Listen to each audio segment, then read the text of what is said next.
Bueno, estamos aquí ya nuevamente con una mesa integrada.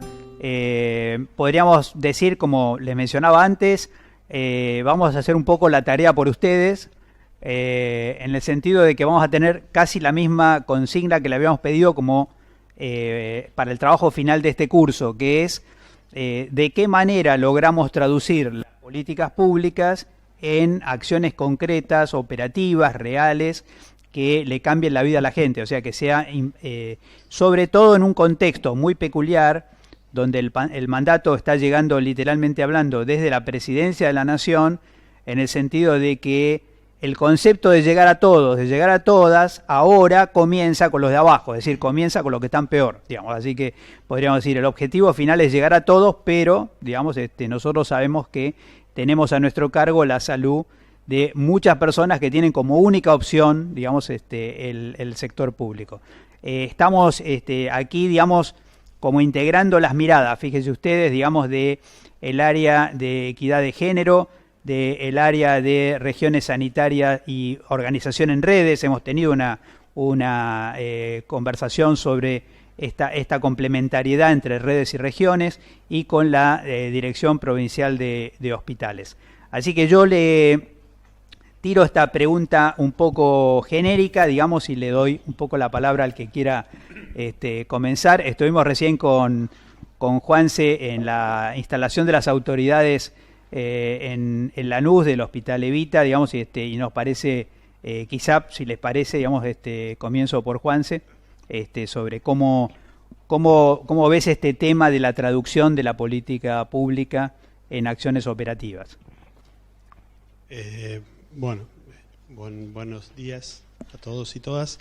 La verdad es que, ¿qué sería si no se pudieran traducir las políticas en acciones concretas y reales? Ahí estaríamos en serios problemas, pero surge este planteo porque muchas veces nos queda la sensación de que pensamos formas, modos, acciones, y después se hace difícil que eso llegue directamente a las personas.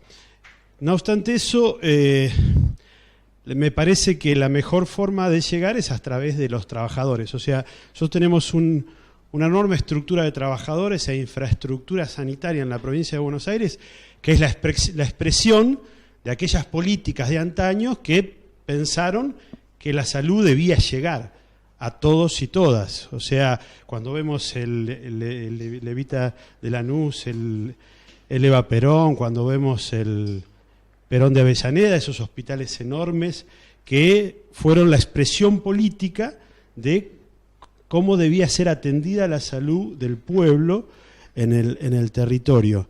Parece que, en principio, el capital más enorme que tenemos son las personas. Y esa estructura enorme que tenemos en la provincia de Buenos Aires.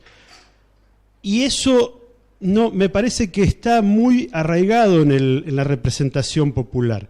De hecho, ahora con nueva contingencia del coronavirus, la primera representación que llega a la cabeza de todos nosotros es cómo el sistema público va a hacer frente a esta situación. No llega cómo el subsector privado, siendo que el subsector privado es bastante grande en la Argentina. Uh-huh. La representación social hace que la mirada se ponga en el subsector público, haciéndose cargo de una contingencia sanitaria que pone en riesgo la salud de un país. Uh-huh. Digo, en términos comunicacionales, si se quiere. Claro. Y ahí está el sistema público. Uh-huh. O sea que eso nos impone un lugar que es un desafío de cómo llevar las políticas públicas a las acciones concretas. Y bueno, desde la Dirección Provincial de Hospitales, y esto que decía Mario de los lineamientos del gobernador, de Axel Kicillof, y la instrucción y la indicación del ministro Daniel Goyan y del viceministro Nicolás Kreplak, es estar más cerca de la gente. Uh-huh. O sea, ¿y cómo hacemos operativa esa política de que la salud esté más cerca de la gente? Desde los hospitales. Uh-huh. En ese sentido, un poco la invitación a los equipos de trabajo es en principio empezar a pensarse desde el hospital de adentro hacia afuera, o sea, poder ver que el hospital es un actor fundamental en ese territorio donde expresa sus acciones. Los trabajadores deben pensar que todos los usuarios de esa institución son personas que vienen del barrio, de su comunidad, de un contexto familiar, de una situación social y un contexto económico y social que va cambiando. Los últimos 4 años realmente se precarizaron las condiciones de vida de la gente. En consecuencia, la población y las condiciones en las cuales esa población acceden a nuestra oferta de servicios, o si se quiere, cómo acompañamos a esas personas en el tránsito por el sistema de salud, tanto sea en situaciones de promoción y prevención o sea en situaciones de enfermedad. Tienen que ver que esas personas necesitan ser acompañadas, contenidas, y una cosa que dice Nicolás que es muy importante: no tienen por qué adivinar cómo se entra en el vericueto del sistema de salud. Yo creo que me parece que un gran desafío es que hagamos un sistema, o sea, que podamos tener un sistema que permita el acceso y el tránsito a través del sistema de salud de una manera natural, humana, intuitiva. Digo, me siento mal y tengo el CAPS y voy al centro de salud, y ya ahí, si se requiere un estudio complementario o algo, el centro de salud se puede vincular con el hospital para ya tener el turno programado a instancias de la necesidad y la urgencia o no que yo tenga de tener los resultados de ese laboratorio. Ahí, Juanse, digamos, bueno, primero que creo que lo que estás abriendo también es que cuando hablamos de traducción, de intérprete, no solamente estamos hablando entonces de una traducción o interpretación que va de arriba para abajo, sino también que va de abajo para arriba, es decir, que da la posibilidad de que uno también interprete las demandas de la población. Ahora que estamos, bueno, las demandas están un poquito influidas, digamos, por los medios, también eso está cambiando la sensación de presión o de urgencia. Acá lo trabajamos un poquito cuando hablamos con Nicolás justamente en el bloque que estuvo él, de esto que llamamos como los momentos de verdad. Y me apareció una anécdota porque, bueno, cuando hoy estábamos en este acto, digamos, de posesión de las autoridades del hospital, el hospital seguía funcionando. O sea, entonces, digamos, en un momento dado, lo llegué a escuchar, digamos, porque creo que nos saludábamos en la puerta, y un paciente pasa por el costado y dice, mucho beso, pero acá hace como una hora que estoy esperando, digamos, ¿no? Entonces, me parece que esta es la sensibilidad particular, digamos, que estamos necesitando desde el equipo de salud. Ahora, como vos mencionabas, digamos, en los CAPS, nosotros tenemos aquí, y por ahí le paso un poquito a Adrián la pregunta, es que nosotros, quizá como pocas otras provincias en el país, no tenemos directamente centros de salud propios, digamos. Así que en ese sentido hay toda una organización territorial que me parece que para interpretar lo que la gente hoy está sintiendo, además en 135 municipios, digamos, estamos necesitando como una polea de transmisión, digamos, que luego volvemos al tema de cómo el hospital se organiza en red y no se organiza, digamos, aisladamente, ¿no? Sí, yo digo, a veces pensando un poco en los que nos están escuchando y sin poder sacarme de encima los 25 años de historia en la salud pública, tengo 35 apenas, no de edad, claro. El recorrido, ¿no? Desde que yo empecé toda mi historia de la salud pública como médico, empecé en el sector público en Moreno, en un centro de salud Moreno, en una zona semi-rural que se llama Cuartel Quinto. De ahí a director de un centro de salud, de ahí a director de epidemiología, de ahí a subsecretario de salud, secretario de salud, y hoy en este desafío de trabajar con las regiones sanitarias y el trabajo en red. Pero en cada una de esas instancias yo pensaba en esto de la traducción, ¿no? Pensaba en la traducción y pensaba, bueno, para los que son médicos en esto de cómo la célula también tiene un proceso de traducción entre lo que le manda el núcleo y lo que después termina siendo las funciones de la célula, ¿no? Y la verdad que uno tiene que traducir varias cosas, porque si fuera solo traducir lo que uno aprende en los trabajos científicos, en la formación en salud pública, en las maestrías. A mí me tocó, mientras estaba haciendo mi maestría, mientras era director de un centro de salud.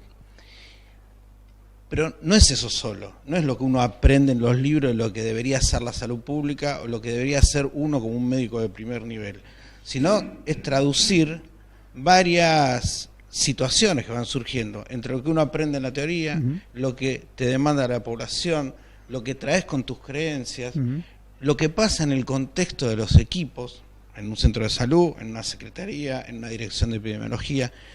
Entonces es mucho más complejo, porque uno no solo tiene que traducir lo que va recibiendo de cada sector, o mejor dicho, cuando uno quiere traducir lo que dicen las políticas públicas a la realidad cotidiana, está también atravesado por diferentes situaciones, presiones, tensiones entre lo que debería ser y lo que uno puede hacer realmente.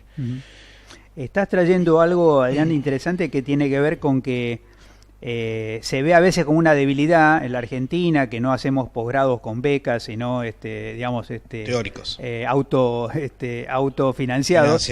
El hecho de que en esta lógica de estudio-trabajo, que uno, digamos, un fin de semana está en un posgrado y el resto de la semana está trabajando, la traducción entonces ya no es el tema de hago todos mis estudios y después veo cómo traduzco, sino estoy traduciendo todas las semanas. Totalmente. En cierta manera, digamos, mientras estoy estudiando, discutiendo cosas, ya después las puedo validar o no validar, digamos, en el lugar de trabajo. Sí, todo el tiempo lo puedo validar, no validar, y aparte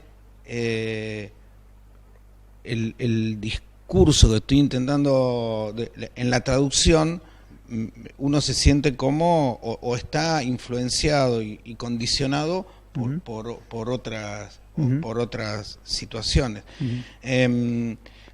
Y también de lo que exige la población. Digo, yo recuerdo en una última etapa donde trabajamos con los presupuestos participativos en salud. Entonces uno iba con todo lo que creía que la población necesitaba a partir de indicadores, ¿no? Y la población demandaba cosas mucho más concretas de todo nuestro armado mucho más teórico y complejo, ¿no? Digo, que demandaba lo mismo. Dejen de pensar en cosas complejas y traigan un médico, que el presupuesto participativo no lo contemplaba. Claro. Pero la demanda de la población pasaba por un lado diferente. A veces, incluso, no sé si te ha pasado, pero digamos, a veces las demandas de la población terminan siendo más sensatas y a veces incluso más económicas para resolver problemas que lo que uno plantea, que las que uno supone que técnicamente la población debería solicitar. Totalmente. Este es un diálogo, permanente, abierto. ¿Sí? Digo, también después iremos con Diego y pensando un poco las regiones, pero también entendiendo que quien nos escucha están en diferentes niveles de trabajo. Y además nos están pudiendo hacer preguntas, o sea que si nos mandan preguntas, la vamos a incorporar. Porque también yo pensaba, ¿no? Cuando yo soy de formación clínico, después me formé como epidemiólogo y sanitarista, pero digo, en mis primeros recorridos en la salud pública tenía algunas exigencias de quienes en aquel momento conducían la salud pública en Morense, el director de atención primaria, el secretario de salud, que uno no comprendía, pero no, realmente yo no comprendía, uno la entiende de otra manera cuando me tocó ser secretario de salud. Entonces, y en aquel momento yo no podía traducir lo que me planteaban en hechos concretos, porque para mí la realidad sanitaria pasaba por otro lugar, ¿no? Claro.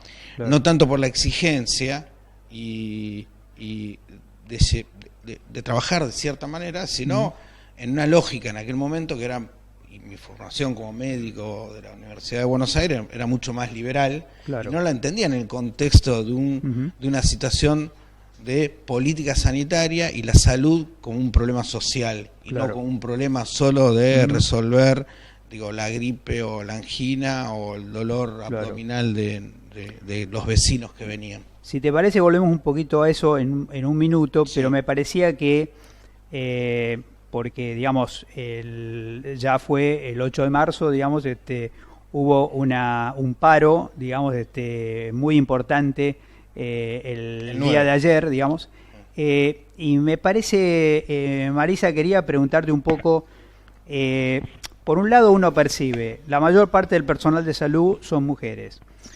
La verdad es que además también la mayor parte de las personas que demandan en los hospitales para sí o para su familia también son mujeres. Sin embargo, digamos, la inequidad de género parece, digamos, un desafío que el sistema de salud le cuesta mucho resolver.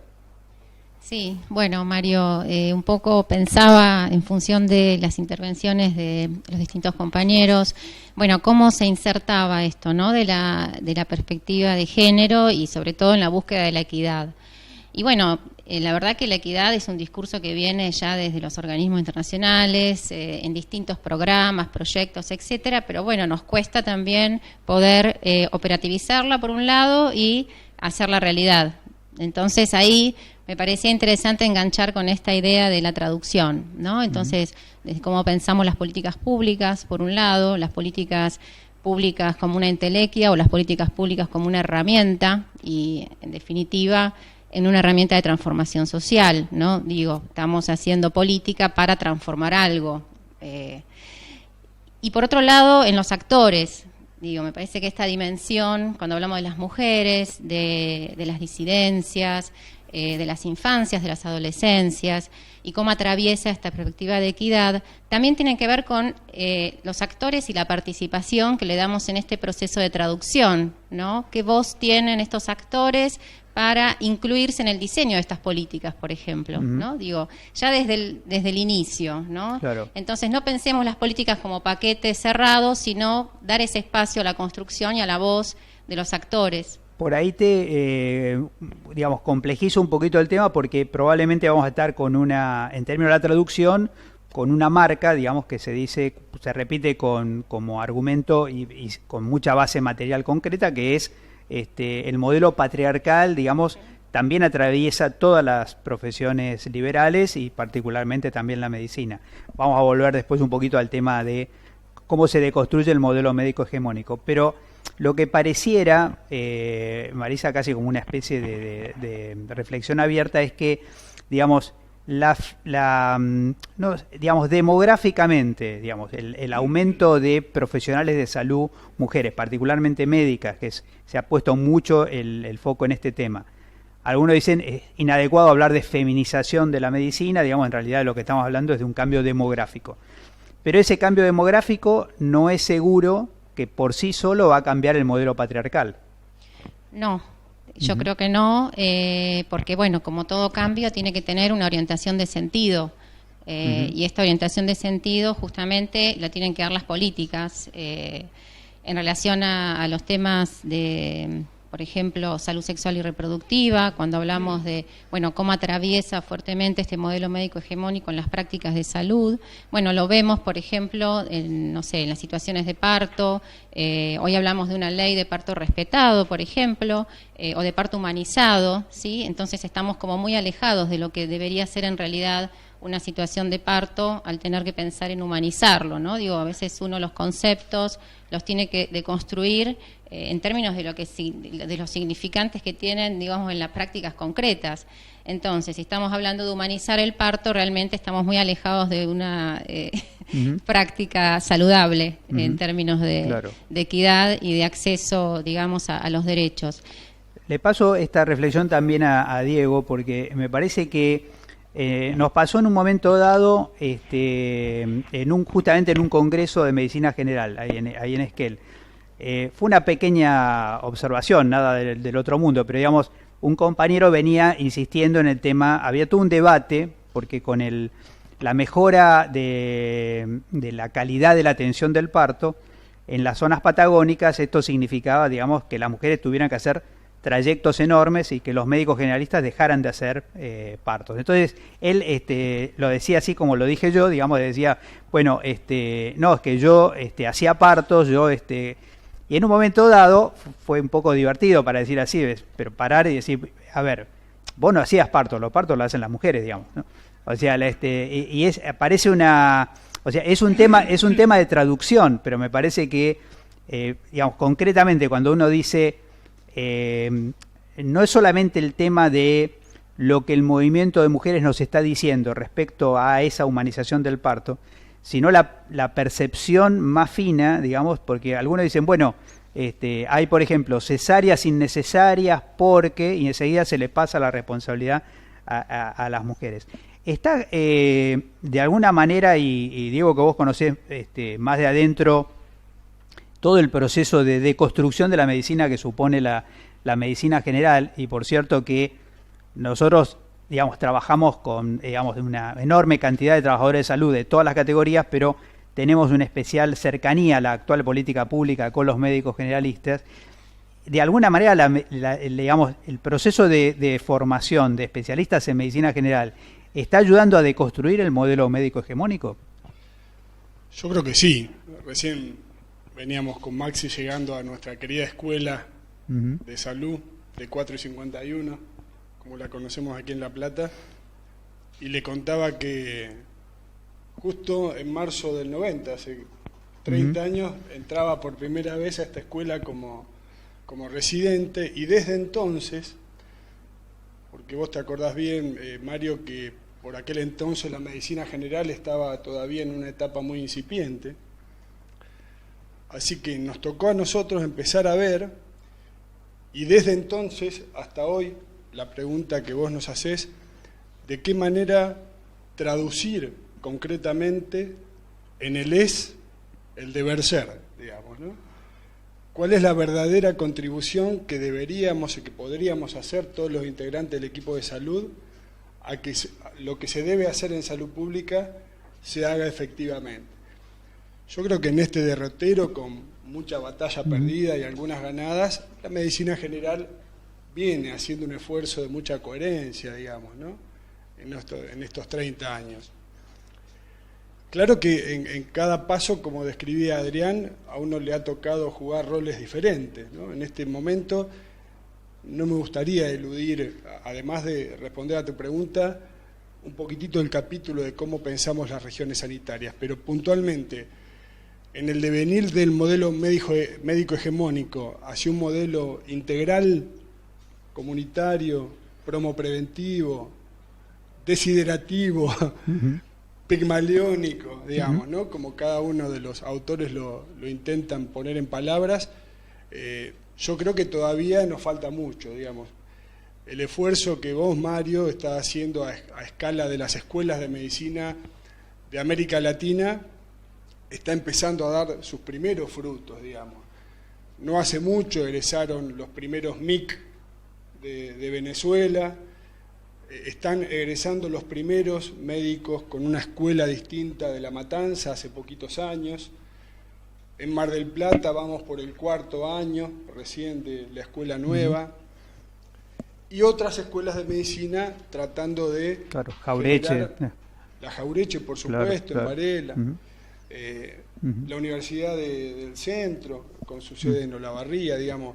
Creo que está habiendo un proceso desde las escuelas de grado que es muy interesante. Pero creo que todavía, como vos bien describís, el modelo médico hegemónico, un poco hospitalocéntrico todavía, no ha sido desandado. Por lo tanto, desde las regiones, y hoy voy a la parte específica que quizás pueda contribuir a nuestro auditorio, nosotros estamos viendo que en esta pregunta de cómo hacer que lo que se debe hacer suceda, hay alguna contribución que puede generar cómo ordenamos nuestro trabajo diario, digamos, ¿no?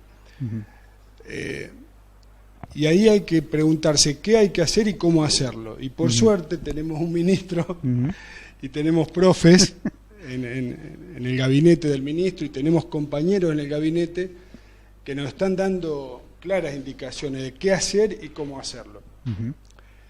Porque son dos preguntas, digamos.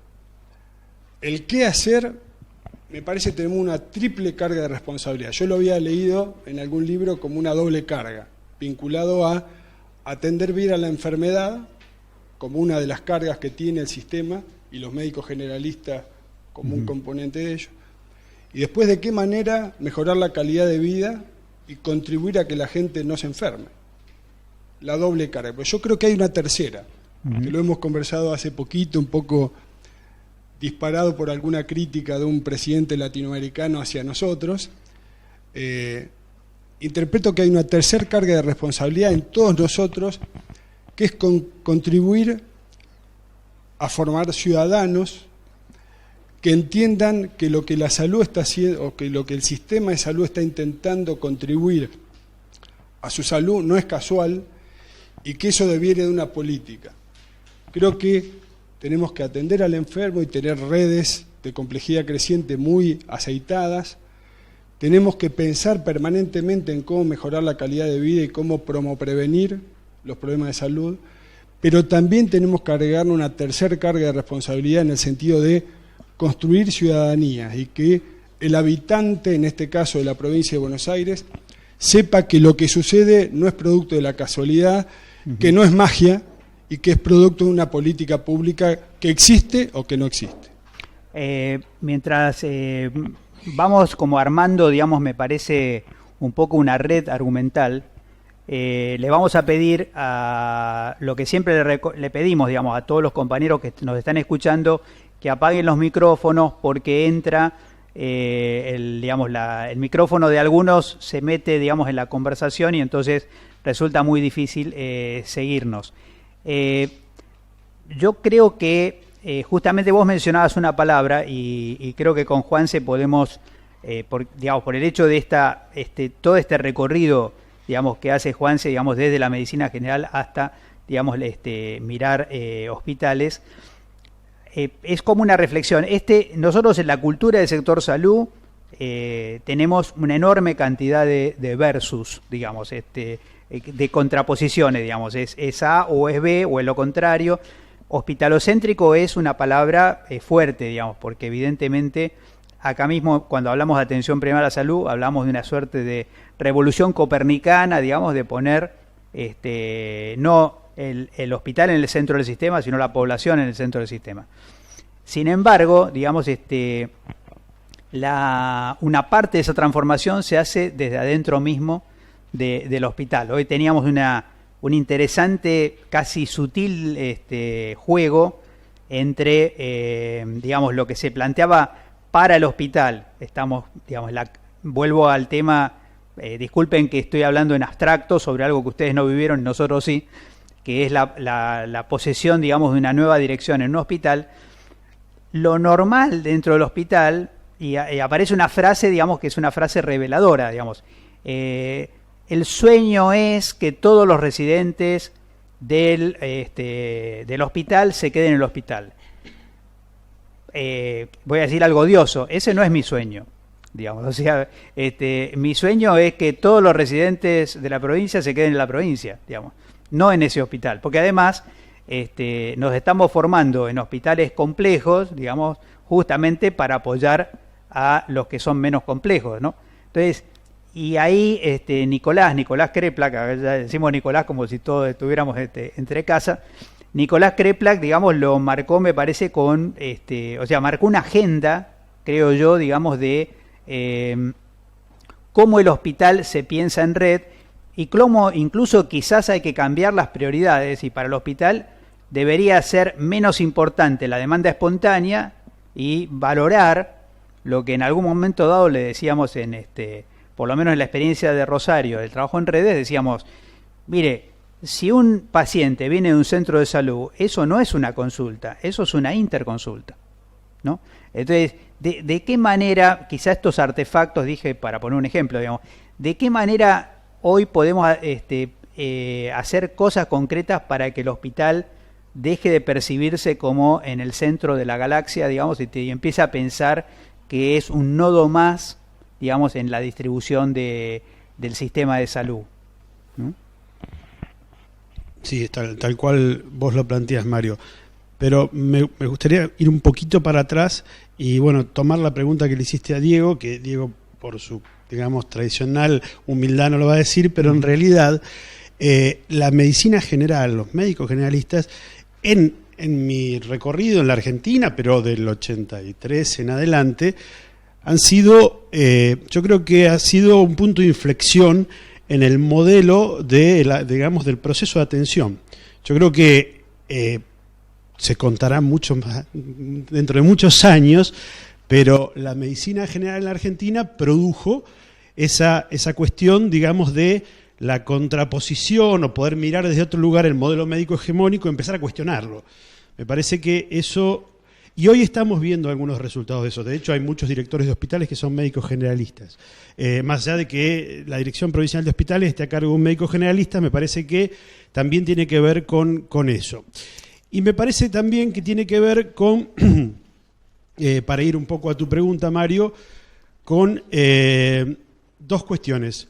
Una es recuperar la idea de campo para aquellos que nos toque o les va a tocar intervenir en un proceso, digamos, de gestión, que es un proceso político. Esa es la segunda idea. Recuperar, por un lado, la idea de campo y, por otro lado, recuperar la idea política.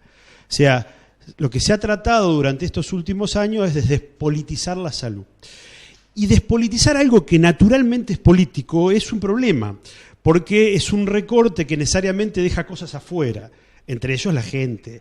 Claro. O sea, lo recorta en una patología, en una enfermedad, en un órgano, y deja al sujeto afuera, que es el que, como decía Adrián, el que demanda, reclama, y con el cual, en el marco del campo de la salud, donde a diferencia de los sistemas vos tenés un campo, es una situación donde hay actores, donde te interrelacionás, juega necesariamente el poder.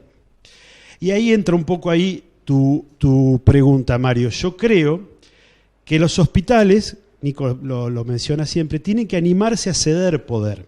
Uh-huh. Y animarse a ceder poder para garantizar su fin último, que uh-huh. es que las personas puedan acceder a esos servicios y a esas, digamos, a esos cuidados que debe ofrecer el hospital.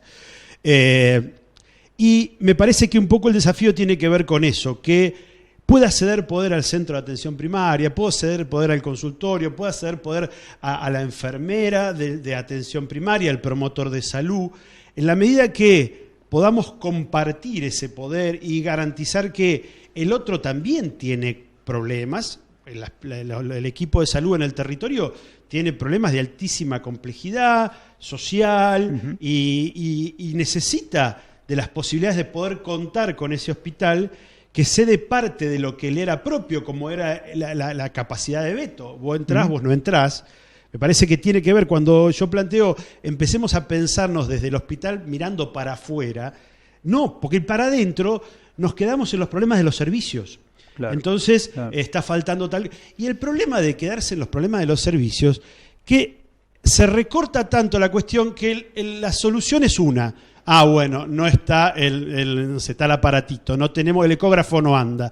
Entonces, cuando para todas las respuestas, para todas las preguntas, la respuesta es una, y tenés un problema, porque si no tenés el ecógrafo no podés trabajar. Claro. Entonces, me parece que en la medida que los equipos se puedan empezar a pensar que su campo de acción está más allá de las paredes del hospital, tienen un montón de cosas por hacer, inclusive uh-huh. sin tecnologías, porque el problema de las tecnologías es que primero hay un mercado de la tecnología, tecnologías incluyendo los medicamentos, que son tecnologías, y ese mercado de la tecnología construye un sentido común que tiene que ver con los intereses de aquellos que venden las tecnologías.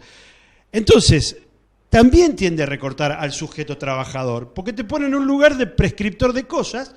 ¿Y por qué te cree que te viene y te va acompañando el visitador médico? Porque sabe que vos sos el que prescribe.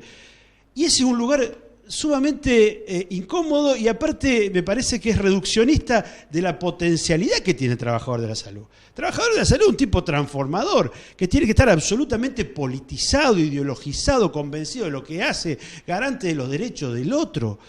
Ni hablar el trabajador que está en gestión y que tiene que conducir un hospital. Entonces me parece que la cosa va por ahí, por recuperar la dimensión política y por entendernos que estamos en un campo, en disputa, que no es inocente, que hay muchísimos intereses y que uno está ahí, digamos, para velar y garantizar el derecho a la salud de los ciudadanos. Yo pensaba sobre la base de esto que estabas comentando, primero que a veces hay palabras técnicas en el sector salud que, digamos, son más misteriosas que el sentido, ¿no? O sea que definitivamente uno tiene que poder expresarse de tal manera que hablamos un poco de epidemiología para todos, creo que también tenemos que hablar de gestión para todos. Entonces, primero, digamos que uno dice, bueno, la gestión puede ser un arte, ahora, es el arte de hacer que las cosas ocurran, digamos. En definitiva, no es mucho más que eso. Después está el problema de cómo se hace, pero... Y de la misma manera, cuando uno dice, digamos, el rol del hospital en una red de servicios de salud, tenés poco tiempo para explicarlo, yo creo que elegiría, el rol del hospital es de arquero, digamos, ¿no? Entonces, el arquero es importantísimo en un equipo para no perder, pero ningún equipo ganó con arquero, digamos, o sea, si nosotros no tenemos delanteros, si no tenemos mediocampistas, el propio hospital, digamos, o sea, el mejor equipo es aquel en el que el arquero trabaja poco.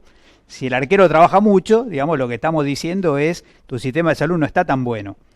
A mí lo que me da la impresión, y volviendo un poco al tema de sentido común, que es, digamos, el menos común de los sentidos, si yo tengo un paciente, o sea, volvamos al tema de cuál sería el criterio por el cual, si yo tengo un paciente, digamos, que viene referenciado, digamos, le debo prestar más atención que un paciente por demanda espontánea, ¿no? Esto, digamos, sin embargo, digamos, en el hospital nosotros ya sabemos, sí.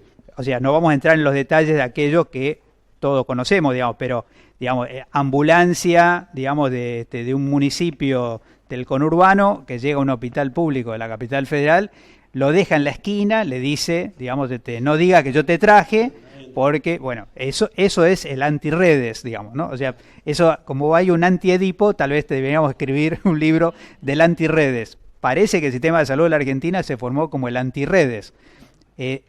¿Cómo ves esa transformación que me parece que tiene una intervención cultural necesaria en los servicios de salud?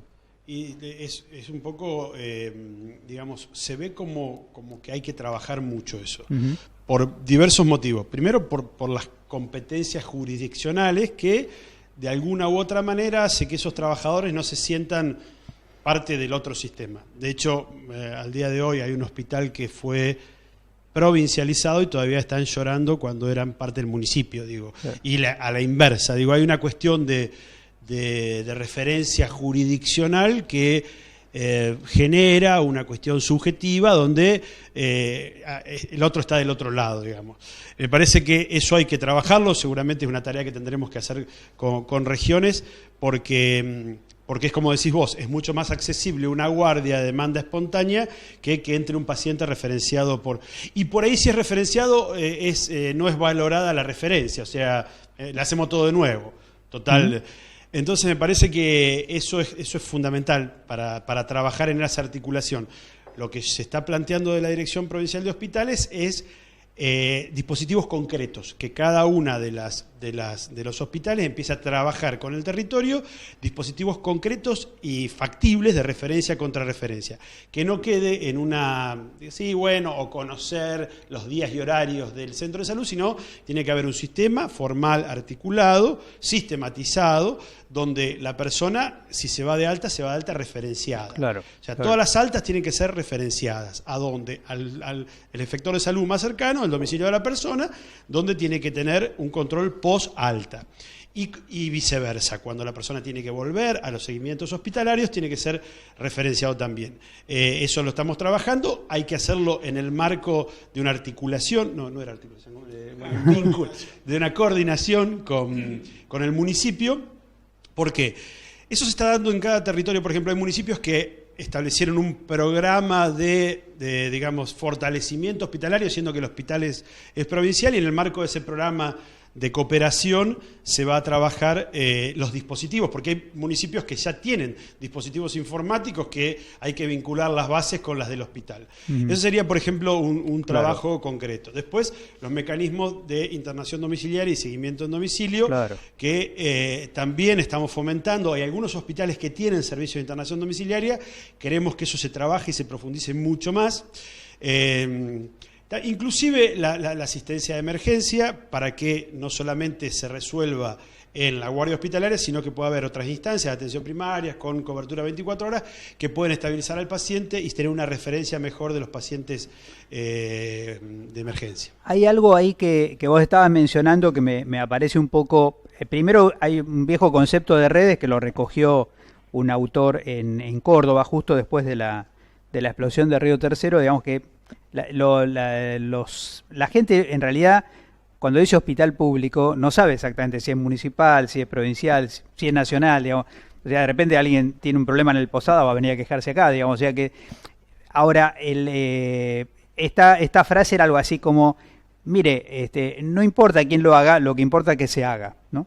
Que me parece que viene, y particularmente en estos contextos de crisis, digamos, que nadie va a decir, digamos, frente a una situación, digamos, que aparece un caso del corona, digamos, si está acá, si está allá, etcétera, sino si el sistema lo contiene o no. Quizá, no sé si te parece, Juanse, quizá es interesante ver, por la experiencia de Adrián, digamos, cómo se ve esto cuando, y vos también tenés la experiencia, cómo se ve esto desde un municipio. Cierro una cosita con las redes hospitalarias, que me faltó esa parte. La sensación que queda cuando uno ve, digamos, recorre los 80 hospitales que tiene la provincia, que nos alcance a recorrerlos a todos, es que, digamos, no funcionan necesariamente en una red articulada o vinculada de competencias, de complejidades y demás. Tiene, digamos, mucho más trabajo al interior que en el marco de una red. Tal es así que cuando vos por ahí en el servicio de emergencias, que tenemos digamos, una red de camas críticas y demás, muchas veces vos te quedás con la sensación de que la persona no accedió a la cama y en algún lugar había una cama para esa complejidad. Y que ahí hay algo que falló de la red hospitalaria. Entonces, también lo que estamos trabajando, y a esto va un poco la pregunta que vos le hacías, Adrián, es que esta red interhospitalaria necesariamente tiene que formar parte de una red más amplia, donde se incluyen los hospitales municipales y los efectores municipales, y eso hay que trabajarlo en el marco de el encuentro, reuniones y empezar a coordinar. De hecho, en los encuentros regionales que estamos haciendo, nos está llevando el tema redes, nos lleva prácticamente todo el taller. Y porque además el tema mismo que vos estabas comentando, que nosotros tenemos que trabajar más, creo, la relación camas habilitadas, camas de dotación, porque verdaderamente, digamos, la demanda es líquida y la oferta es sólida. Entonces, desde el punto de vista de la plasticidad que necesita, hoy, digamos, la pregunta es si tenés un hospital ya en el máximo nivel de complejidad, casi literalmente no puedes decir que no hay cama, digamos. O sea, y lo vamos a estar viendo ahora, como de hecho, digamos, nos está pasando también lo que estamos leyendo en otros países, digamos, donde de repente está sobredemandada, incluso cuidados complejos. Volvemos un poco al tema de cómo levanta de alguna manera la mirada cuando lo ves desde un municipio y qué tanto te ayuda para verlo ahora desde tu lugar nuevo, ¿no? Sí, y siendo también, siempre uno va para atrás porque te quedás con cosas, pero recién vos planteabas, digo, cómo desde la población, de los vecinos de un municipio, uno no se distingue cuál es el efector provincial municipal, sino que hay alguien responsable de esto. Pasó hace unos días una situación con una embarazada, una muerte materna en un municipio del conurbano, en una clínica privada, que fue vino con varios controles y no fue efectivo la intervención de la clínica, y la familia, muy angustiada obviamente por esto, no va habrá ido a reclamar a la clínica, pero posteriormente a reclamar a la clínica le va a reclamar al municipio, ¿no? Pide una reunión con el intendente para reclamar por esa muerte materna. Ahí, para sumar a esto que vos planteabas, la mirada de la población es, y que también nos tiene que poner a nosotros, y también Daniel Goyán, el ministro, siempre lo plantea esto, somos rectores de lo que pasa. Aunque pase en el sector público, me parece que... O el sector privado. Aunque pase en el sector privado, perdón, a nosotros como ministerio provincial, nacional, tenemos como municipal, tenemos que intervenir. Y antes de ir a lo del municipio y cómo lo vemos, todo lo que planteaba Juanse... refuerzo un ejemplo claro Sí. a lo que estás diciendo, digamos. Los 17, de los 17 pacientes de coronavirus, digamos, tenemos, entiendo, 15 en el sector privado, pero los 17 fueron diagnosticados en el Malbrán. Es verdad. ¿No? O sea que resulta imprescindible entender esa lógica. Como rector, como... Claro, sí. Y la población lo vive de esta manera. Nos exige a veces a quienes nos toca ocupar cargos de responsabilidad que intervengamos igual, aunque ocurra en un lugar privado. La otra cosa que me vino, y para muchos de nosotros fue un maestro, un docente también, que fue Mario Testa, que hablaba siempre siempre del ministerio si somos un ministerio de salud, una secretaría de salud o de la enfermedad, ¿no? Esto de pensar la salud no como un problema social, poniendo la lógica en el cuidado, el primer nivel puesto en la familia, y que es lo previo al centro de salud, la familia cuidando la salud de la población. Y con respecto, ahora sí, a lo que vos planteabas, cómo se vive en un municipio y desde la lógica de la región, ¿no? Porque también uno hace, y volviendo a la traducción, poder concretar lo que uno se plantea desde lo teórico y desde el deseo y desde la lógica y de los objetivos que se plantean, que los objetivos siempre son ideales, son aquel faro que nos hace ir para aquel lado.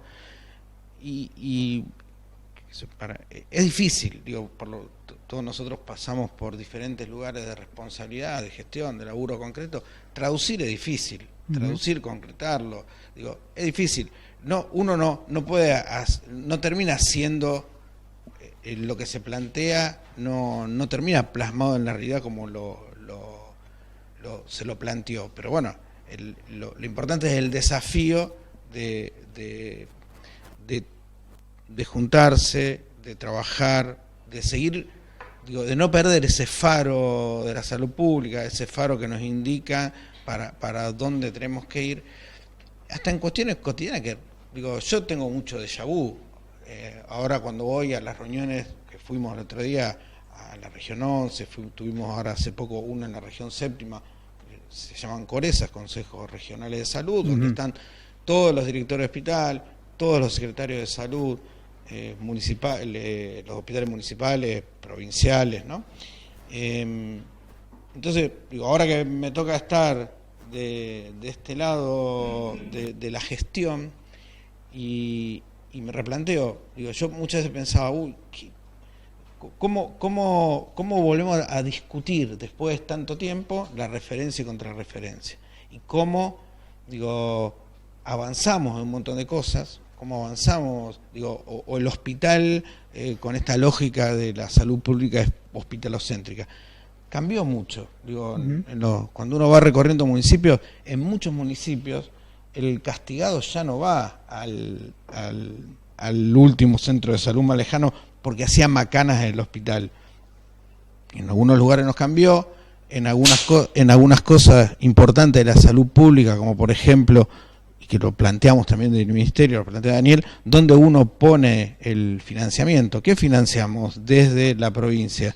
¿La atención de la enfermedad o la prevención? Y sin meternos en la complejidad de la coparticipación, pero esto es importante también.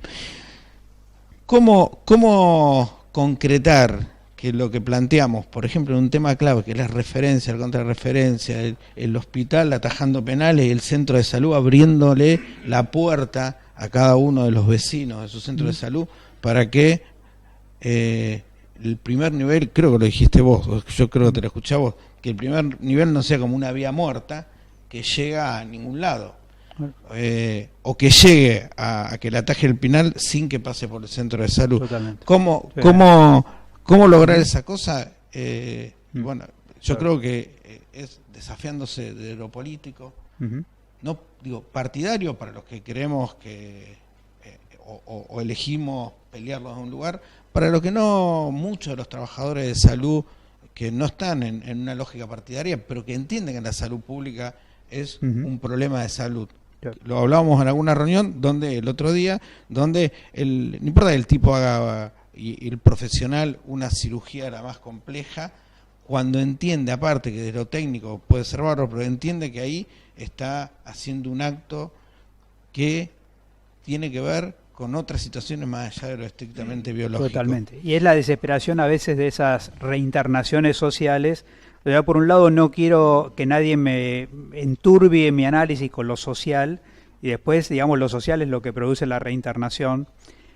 Quería, Marisa, quería hacer una que nos ayudes a diferenciar, digamos, me parece que hay algo, por un lado, digamos, la mujer como objeto de política pública en la historia, casi organizado sobre todo el sistema de salud de la Argentina, alrededor del famoso lo materno-infantil, el binomio madre-niño, digamos, una serie de conceptos que en el fondo tenían una visualización, digamos, hoy por lo menos revisada con respecto al tema de todo asociado a, digamos, todo asociado directamente a incluso salud sexual y reproductiva, digamos. Así que evidentemente uno percibe y adhiere, digamos, a que salud de la mujer es algo mucho más complejo, digamos, que la salud materno-infantil. Eso por un lado, digamos. Ahí hay como desde mi punto de vista, como un primer salto hacia adelante. De hecho, la OMS ya no habla más de salud de la madre y el niño, habla de salud de la mujer, niño y adolescente. Ahora, el segundo tema, que a mí todavía me parece mucho más grande, digamos, pero que sea grande no quiere decir que lo entendamos bien, es el hecho de la perspectiva de género en la política pública. Digamos, digamos, la perspectiva de género está intentando teñir de alguna forma, digamos, con otro color, con otra lente, digamos, cómo se organizan las políticas de salud. ¿De qué manera se puede entender fácil estas o a lo mejor no hay forma de entenderlo fácil, pero nos podés ayudar? Bueno, en principio, sí, bueno, este pasaje que comentás, Mario, de lo que son las políticas de maternidad e infancia, y bueno, y esta dirección ahora que dirige justamente Sabrina Balaña, que tiene también este gran desafío de poder, repensar esas políticas a la luz de lo que sería la equidad de género en salud.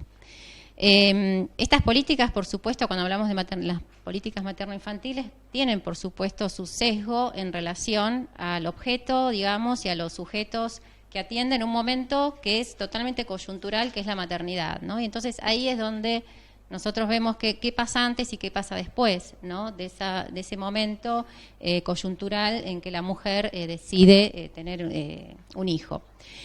Es allí, digamos, donde entra fuertemente a jugar esta perspectiva de género también. ¿Por qué?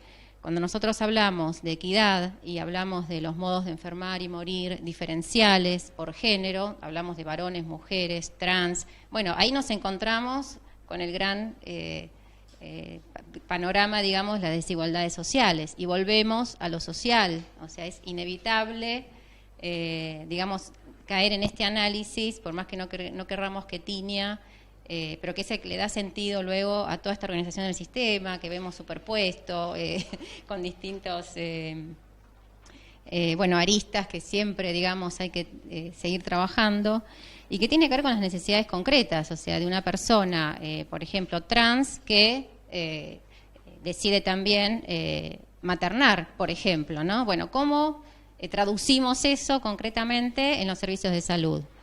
¿Cómo traducimos eso en los CAPS, en los hospitales? ¿Cuál es el rol de las regiones sanitarias, digo, ¿no? Como forma, digamos, todo eso forma parte del sistema. Entonces creo que, bueno, aparecen como muchas cosas que atraviesan, el tema de la complejidad, el tema de los niveles de atención y cosas concretas de provincia de Buenos Aires. Por ejemplo, nosotros tenemos una ley de obstétricas en la provincia de Buenos Aires que las habilita a trabajar concretamente en temas de salud sexual y reproductiva que estaban históricamente solamente en manos de los ginecólogos. Y esto es un avance muy grande y es una ley que hay que trabajarla, ¿no? Esto de, quienes estuvieron militándola, que son las obstétricas, pero ahora hay que ponerla en práctica en los centros de salud y hospitales. Específicamente en lo que es salud sexual y reproductiva, pueden prescribir métodos anticonceptivos, pueden colocar DIU, y estamos hablando también del primer nivel de atención, o sea, volvemos al entrecruzamiento con los niveles. ¿Qué es lo que pasa a un segundo nivel? Y en las prácticas de salud reproductiva, la mayoría, salvo los partos, por supuesto, y las ligaduras, se resuelven en el primer nivel de atención, la colocación de DIU.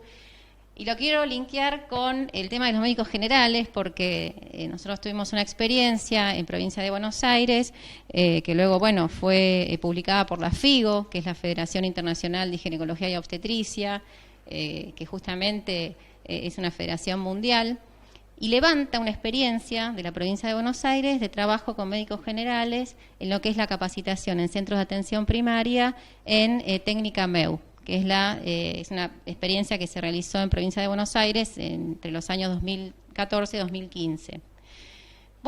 Médicos generales y obstétricas, a partir de una política, una decisión política de capacitarlos en lo que tiene que ver con el acceso, digamos, en centros de atención primaria a una técnica que tiene que ver, con la interrupción legal del embarazo, con técnica MEU, que es la aspiración manual endouterina.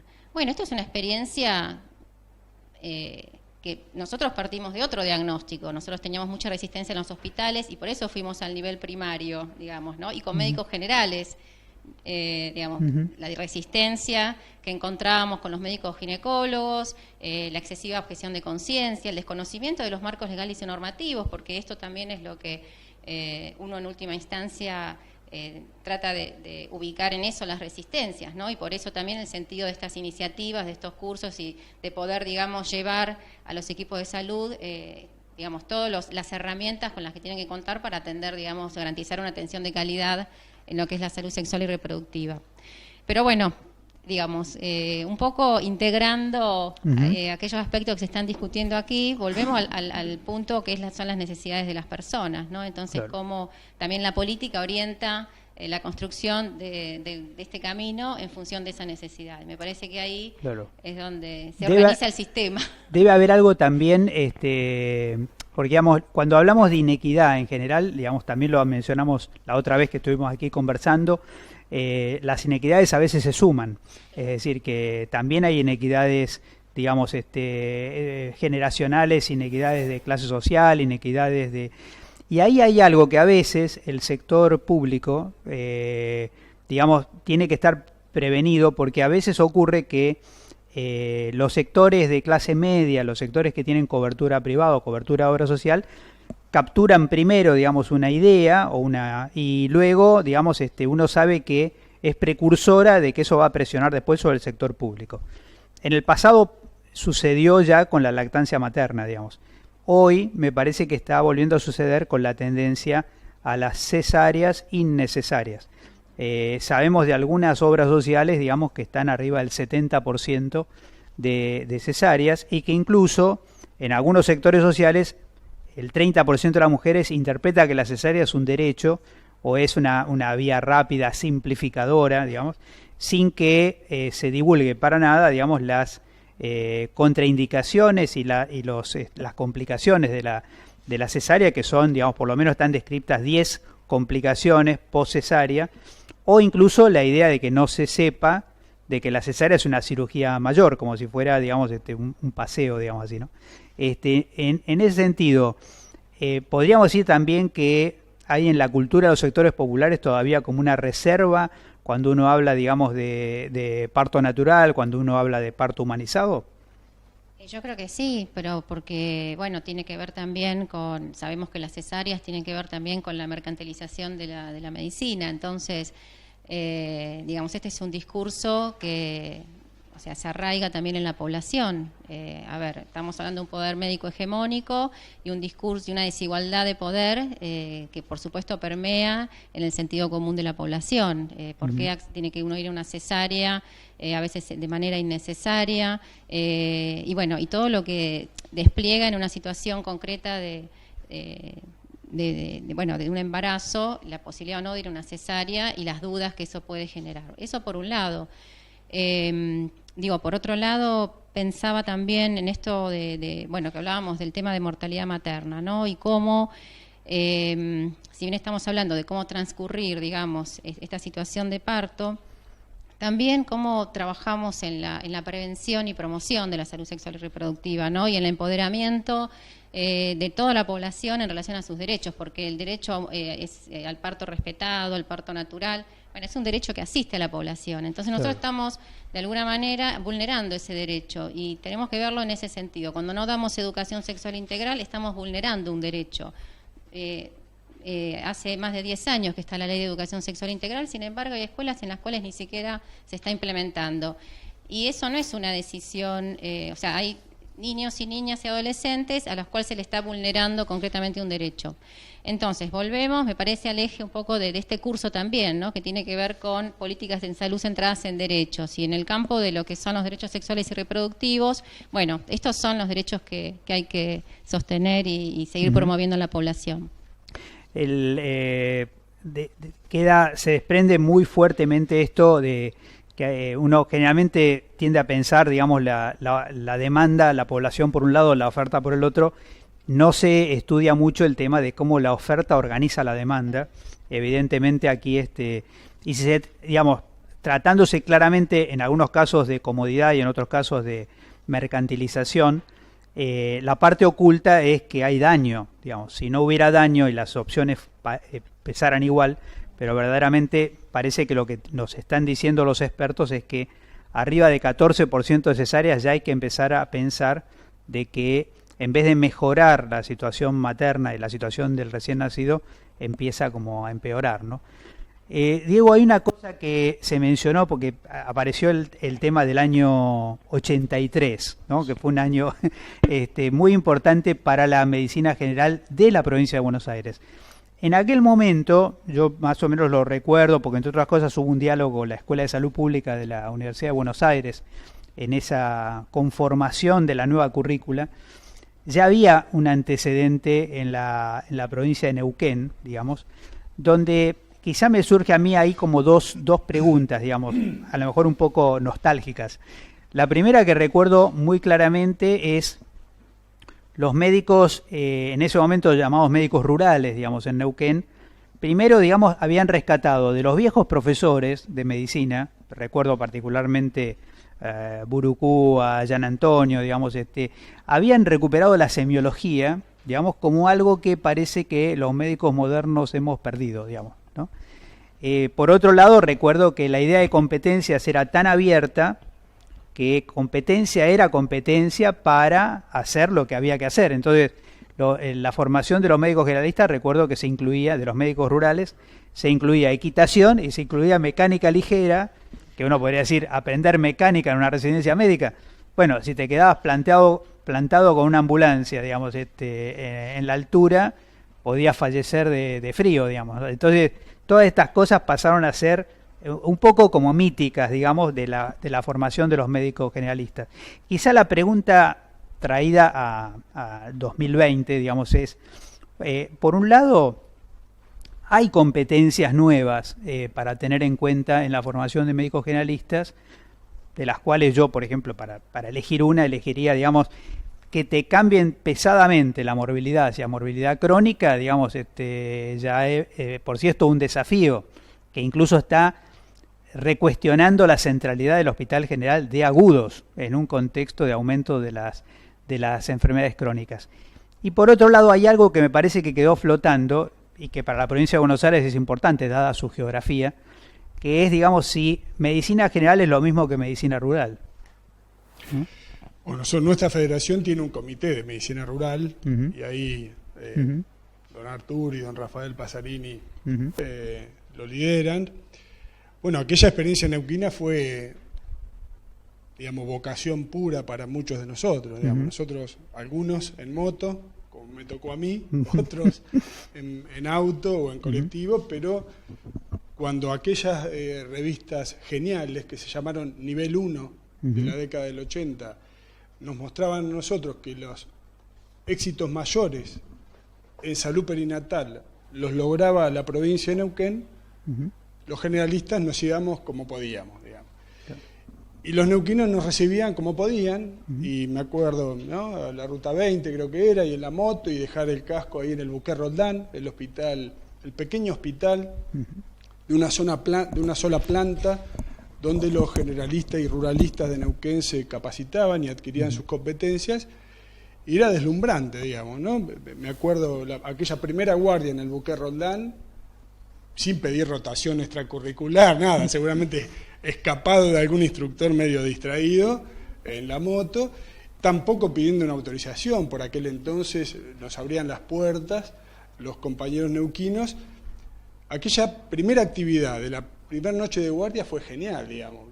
Vino un accidentado con un presunto esguince grave de tobillo, y que mi anfitrión generalista hiciera una semiología perfecta, empujara la silla de ruedas hasta la sala de rayos, disparara, digamos, ¿no? Con la técnica adecuada, que ni me acuerdo cómo se calculaba, ¿no? Que revelara con líquidos, que interpretara la placa, que colocara el yeso adecuadamente, y que al otro día me dijera: Diego, vamos a ver al domicilio a Mario, a quien conocía por el nombre, y lo fue a ver, y a ver si se había consolidado lo suficiente el yeso como para poner el taco, y chequear que no tenga algún dolor muy agudo distal propio de un yeso mal colocado, claro, demasiado ajustado. Sí. Eso fue una maravilla, y quien vivió esa experiencia tan significativa, ¿no? Después, 20 años después, aprendí lo que Mario me enseñó, que era el conocimiento significativo para la adquisición de competencias que ya nunca más se borren, digamos, ¿no? Y bueno, yo creo que va por ahí, por la personalización, por la humanización, por la continuidad, digamos. Yo creo que son valores que el sistema de salud debe volver a rescatar. El esfuerzo que está haciendo Juanse en ver de qué manera sensibiliza a los hospitales para retomar el viejo desafío de referir y contrarreferir, y que haya un diálogo noble y respetuoso entre el primer y el segundo y tercer nivel de atención, no digo de complejidad, cuidándome, digamos, ¿no? Y yo creo que en parte voy a decir algo que quería decir, digamos, que tiene que ver con además de qué tenemos que hacer. Yo creo que hay un fuerte acuerdo en la Argentina, en la provincia y en nuestro ministerio de cómo queremos hacerlo. Yo creo que cómo lo queremos hacer hacia el resultado de una buena traducción. Me parece. Sí. Es una hipótesis, vamos a ver. Te agregaría algo, a lo mejor también complemento algo que lo estaba pensando ahora que lo mencionabas. También en este contexto del Bicentenario, y decíamos, a diferencia de otras provincias donde, digamos, nadie haría falta ni un minuto de pedirle a los cordobeses que recuperen la identidad cordobesa, digamos. Sin embargo, el gobernador, digamos, en el contexto de los 200 años, está diciendo: recuperemos, digamos, la identidad de ser bonaerense, ¿no? Quizá en ese sentido hay algo de digamos, las regiones no son iguales. Digamos, nosotros tenemos 12 regiones. Quizá no hay, cuando uno mira el país, mira las identidades, dice, bueno, hay identidades tan distintas, pero dentro mismo de la provincia de Buenos Aires hay la primera idea es como que es una provincia homogénea, pero verdaderamente... Yo creo que quien elija, usted, la primera clase de poder que todos hemos tenido, uno puede manejar el poder coercitivamente, engañosamente, mediante la cooptación, la manipulación, o mediante la elección de la influencia positiva, del diálogo constructivo, del diálogo intercultural. Y yo creo que está recontraclaro que cómo queremos gestionar Digamos, el presidente habla del pacto social, de sentar las partes y arribar a un común denominador acordado. Nuestro gobernador, cuando cierra el discurso de apertura de las legislativas, hace muy poquitito, hace referencia a Antonio Cafiero y su gobierno provincial, donde generó el pacto social en salud, digamos, ¿no? Nuestro ministro, que nos pide, a Adrián y a mí, Diego, Adrián, ustedes son los interlocutores de la política con cada intendente. Claro, claro. No cabe un traje de confección. Cabe medir y tratar de edificar participativamente un traje a medida de cada realidad municipal. Y es por eso que, por ejemplo, el viernes pasado, con la Dirección de Hospitales, fuimos invitados por primera vez, lo cual tampoco es, me parece que casual. La gente, me parece que hay actores sociales que empiezan a interpretar que va en serio la voluntad de diálogo. Nuestro ministro recibe cada mañana a un intendente y le dedica en promedio 1:40. Sacamos el promedio con Adrián porque nos pide que generosamente que lo acompañemos, digamos, ¿no? Claro. Y la seriedad y la contracción y la honestidad con que toma nota de las necesidades del intendente de todos los colores, digamos, es tremendamente importante. Entonces yo creo que en definitiva el cómo será como nuestros pueblos originarios proponían, sentados en círculo, dialogando, respetando la opinión del otro. El viernes, termino con la anécdota, nos invitan por primera vez, hay un consorcio de directores de salud, de directores de hospital municipales, que siempre jugaban su partido solos, digamos. Por primera vez piden que alguien de la provincia de Buenos Aires, esté ahí, que alguien de hospitales, que alguien de regiones esté ahí, porque no quieren articular, y es ahí la anécdota para que no quede flotando. Una profesora de filosofía, Josefina Semillán d'Artiguelongue, que seguramente ha compartido muchos congresos con nosotros, nos decían de tensar un poco la cuerda en torno a cambiar la nomenclatura. Entonces ella nos proponía, humildemente, no hablar de articular, porque cuando uno articula está hablando de cómo unir cosas que están separadas, o cosas que nacieron separadas. Yo creo que el término red, que vos enfáticamente rescatás, es un término más adecuado a la vocación que está teniendo el presidente, el gobernador y nuestro ministro. Totalmente. Bueno, ahí quizá a lo mejor es una frase un poco, digamos, en cierta manera cerrada, pero a mí me sigue movilizando, porque creo que tiene que ver con casi lo que hemos estado conversando todos.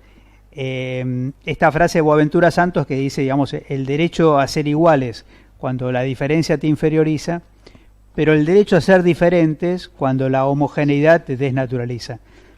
La verdad que la riqueza cultural de la provincia de Buenos Aires, cuando uno dice, digamos, estuve en Torquís, estuve en Berisso, estuve en Areco, digamos, estuve en Pergamino, estuve en Junín, digamos, ahí, digamos, tenemos, digamos, asentamientos, tenemos pueblos originarios, tenemos, es decir, toda una complejidad que es casi, no voy a decir más, pero tan compleja como la heterogeneidad cultural de toda la República Argentina, incluso por el hecho de que una buena parte de la población bonaerense también incluye migrantes de otras provincias y migrantes de otros países limítrofes. Casi estamos, digamos, bastante cerca del cierre.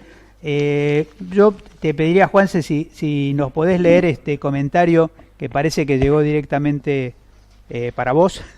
No, Silvia Flecha dice, pensamos que la gestión privada es también salud pública. Sí, el sistema de salud público tiene efectores de gestión privada. Es tal cual. El punto 2, es problemático pensar la traducción de una lógica hospitalocéntrica, es absolutamente problemático. La construcción del sistema de salud puso en un lugar a los hospitales en un momento histórico donde daban respuesta y era el lugar, y bueno, el modelo, digamos, y cómo pensamos la salud a través del tiempo fue modificándose y tenemos que ir digamos, tensionando esas lógicas para poder pensarnos desde otro lugar. Lo que un poco la propuesta es que esto que yo decía al principio, que los hospitales empiecen a ceder poder. Y esto tiene que ver también un poco con la definición de estas nuevas direcciones. Las nuevas direcciones fueron construcciones de consenso, de vínculo, de coordinación en los territorios que expresan no solamente la necesidad de la institución, sino las referencias políticas territoriales. Y en ese sentido está el desafío de repensar esta lógica tradicional hospitalocéntrica. Y el punto 3, en salud mental la provincia tiene efectores directos que casi podemos decir son más similares a APS que el segundo nivel hospitalario. Entiendo que se refiere a los CPA, claro, que dependen de la Subsecretaría de Salud Mental. Ciertamente es una estructura absolutamente federal, está en la provincia, está distribuida en muchísimos municipios, en casi todos, y está realmente muy precarizado, y en algunos casos cuando los tomó el municipio y demás pudieron sostenerse, en otros casos no.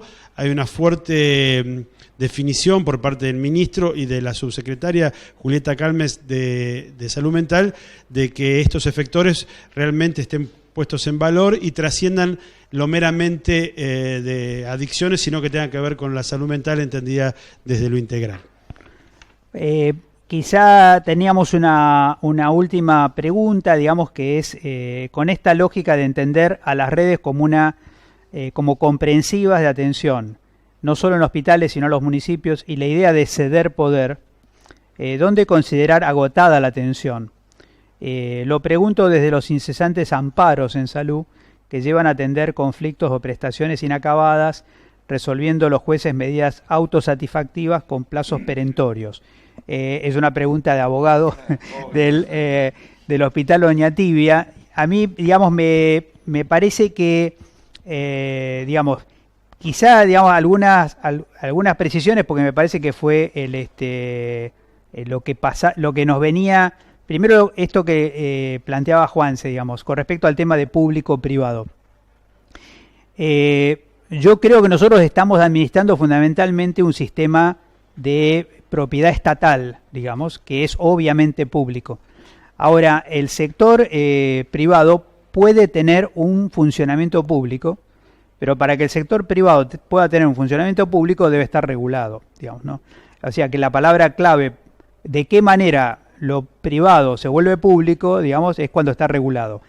Le llamamos transporte público a los colectivos que son privados, digamos, ¿no es cierto? Pero para decir que el sector privado cumple, digamos, es parte del sistema de salud y cumple una función pública, también tiene que entrar en regulación. Hoy estábamos hablando, por ejemplo, digamos, el ministro mismo estaba haciendo referencia a, digamos, el sector privado no está denunciando las enfermedades de denuncia obligatoria, digamos. Entonces no se comporta como público en ese sentido. En muchos otros sentidos, nosotros tenemos que ver de qué manera se integra, y seguramente es una tarea permanente.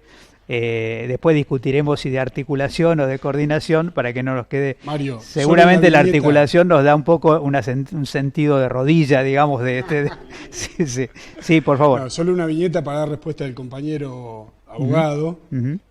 Una reflexión nada más.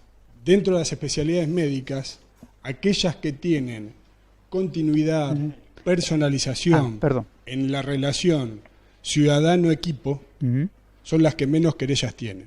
O sea que de nuevo el cómo nos relacionamos, equipo de salud, ciudadano, ya no médico-paciente, correcto, hace a que la querella. Muy pocas veces escuché yo en mi derrotero de 30 años que una obstétrica haya tenido algún cuestionamiento.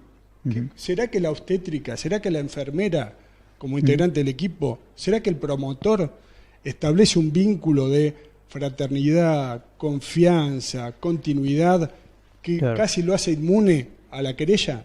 Totalmente, y coincide, Diego, con la bibliografía internacional. Nos dicen, digamos, el 80% de los juicios de mala praxis se organizan en fallas de comunicación. Digamos, hoy la educación médica está incluyendo comunicación y calidad de la relación médico-paciente como asignatura, como competencia, justamente porque, digamos, saber anatomía, fisiología, digamos, no alcanza para garantizar la calidad de atención. Y también la composición de los equipos de salud, lo que señalaba un poco Marisa, digamos, nosotros tenemos algunas reglas mecánicas medias simplistas, pero a veces comunican bien, digamos.